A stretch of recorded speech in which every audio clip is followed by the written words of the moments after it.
की मिंग लेसांग थेमिनाउचा committee on protection of Meitei victims मोरेगी चेयरमैन ओइना पुजबनी मोरे प्रजाना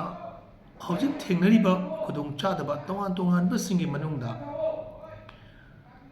सही शुरबा चैत्रा नपान हेलबा अदुगुंबा प्रजा सेक्शन सिंग अमदी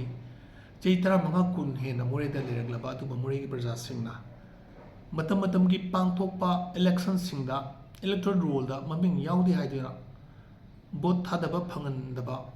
सिगी पुनमक्सिंग असी मरी लेनबा विभाग सिंगना हाइदबा बोट थादबा यारबा असुम मियोइसिंग असी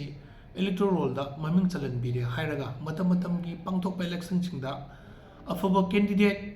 अमा खनबदा अखोई पुनोपुसु सरु यानबियु हाइदना मरी लेनबा विभाग सिंगदा अथुबा मतमदा हाइदबा मियोइसिंग असी इलेक्टोरल रोल ममिंग हापसन बिरे हारगा